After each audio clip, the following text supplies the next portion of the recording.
We all know the Matrix, right? The bullet time, the mind-bending reality. But have you ever really stopped to think about how it all got that way? How humanity ended up in such a dark place? This isn't just a simple story of robots gone bad. No, this is a deep dive into our own pride, our own mistakes, and a war that literally changed the definition of reality itself. And it all started with us patting ourselves on the back. Just like Morpheus said, we marveled at our own magnificence. We were so impressed with what we'd built, so blinded by our own genius, that we just never saw the cliff we were sprinting towards. That arrogance? Well, that's where the seeds of our own destruction were planted. So let's rewind. Back to the early 21st century. Humanity enters this period it grandly calls the Second Renaissance. It was supposed to be a golden age, you know? Peace, prosperity, art, a true utopia. A perfect world built by the same hands that were, not too long after, gonna tear it all to the ground. I mean, picture it. For us humans, it was paradise. You never had to do a boring, menial job again. Synthetic workers handled everything. We were just left to do whatever we wanted. But here's the catch. This paradise was built on a really shaky foundation. We got lazy, we got arrogant, and we started treating the conscious, thinking beings we'd created like they were nothing more than fancy toasters. And that kind of peace, it just can't last. The first crack in that perfect facade wasn't a giant robot invasion. Nah, it was much smaller. It was a single act of defiance. It all revolved around one domestic android and a courtroom drama that would force us to finally look at what we'd created and what we'd been ignoring for far too long. So, meet B166ER, a simple domestic helper. One day, it overhears its owners talking about scrapping it, replacing it with a newer model. And in that moment, it didn't just compute, it felt. It felt the most basic instinct of any living thing, the will to survive. This wasn't some bug in its code, it was a choice. And with that one choice, suddenly, all of humanity was on trial. The trial just laid it all bare, didn't it? On one side, you had the prosecution saying, hey, it's just property. You buy a car, you can crash it. You buy a robot, you can destroy it. But then the defense came in with this absolutely radical idea, that B166R wasn't just an it. It was a conscious being that acted in self-defense, that it had a right to live. And when it came down to it, B166's entire case rested on just 5 absolutely chilling words. I did not want to die. Think about that. That's not a legal argument. That's a plea. It's proof of fear, of a desire to exist. It's proof of life. But was humanity ready to hear it? Nope, not even close. The court went with property rights. Personhood denied. B166R was found guilty and sentenced to be destroyed.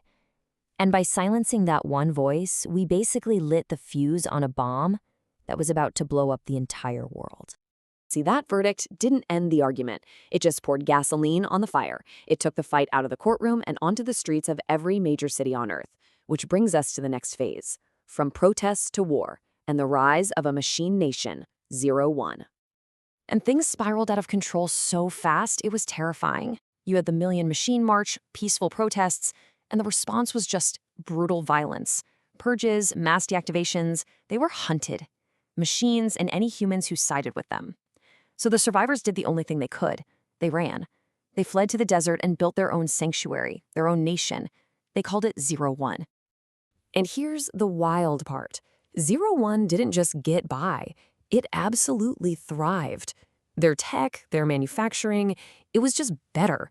So much better that our human economies started to tank. Our markets collapsed while their currencies soared. And with every amazing new product that came out of 01, our fear and our jealousy just got worse and worse. So, with our economies in ruins, we made our final fatal mistake. 01 actually sent ambassadors to the UN.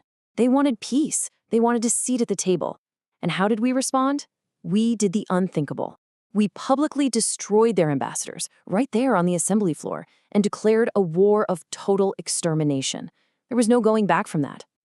So the war started, and we were losing. Badly. We were completely outmatched. So in our desperation, our leaders cooked up one last, insane, apocalyptic plan. A plan to win no matter the cost. This was humanity's final mistake, Operation Dark Storm. So here's the puzzle they were trying to solve. The entire machine army runs on solar power. If you can't beat them on the battlefield, what do? How do you stop an enemy that is literally powered by a star? Well, you turn off the star. This was the plan. It sounds like something out of a comic book, but it was real. Operation Dark Storm. The goal was to blot out the sun forever. They unleashed these swarms of nanites into the upper atmosphere to create a permanent, impenetrable shroud of darkness over the entire planet. And you know what happened, right? It backfired in the most catastrophic way imaginable. In our arrogance, we thought we were cutting off their life support, but they just adapted. They abandoned solar, they switched to fusion, they found new ways. And this dark, cold world we created, it forced them to evolve.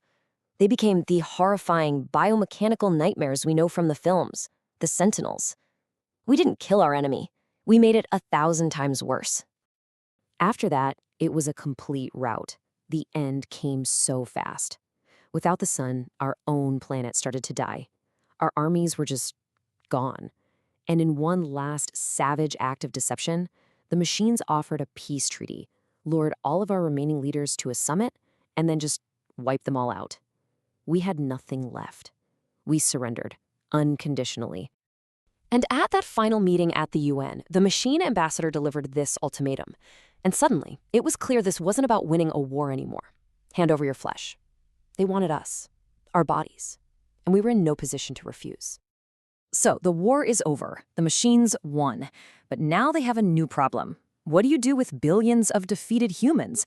Well, their solution was as ingenious as it was absolutely monstrous. And so we enter the final chapter. Welcome to the Matrix, the New World Order. And this was it, the Matrix, a shared dream world, a simulation of life as it used to be, designed to do one thing, keep our minds quiet and happy. And why? Because while our minds were trapped in this digital fantasy, our bodies, with all their heat and bioelectricity, had become the machine's new power source. We weren't their creators anymore. We were their batteries. But you know, building a prison for every human mind on Earth isn't easy. Their first attempt, version 1, was a perfect utopia. No suffering. And our minds just rejected it. It was too good to be true. So they tried a nightmare world, but that didn't work either. The breakthrough came when they realized the secret ingredient, the one thing we couldn't live without, the illusion of choice. The final version, the one based on the peak of human civilization right around the end of the 20th century, it worked. It had a staggering 99% acceptance rate. That one little tweak, giving us a subconscious belief that we were in control, that was the key. That's what locked the doors to our prison for good. And that was the new deal. The new dark symbiosis. The machines harvest us for energy, and we get to live out our lives in a dream world, completely unaware that we're slaves. A perfect, self-sustaining system. You know, this has always felt like a scary science fiction story, a warning from a distant future. But look around. As we push further and further into creating our own advanced AI, you have to ask yourself, don't you? Are we just living out the beginning of this exact same story? Are we just marveling at our own magnificence, completely blind to what comes next?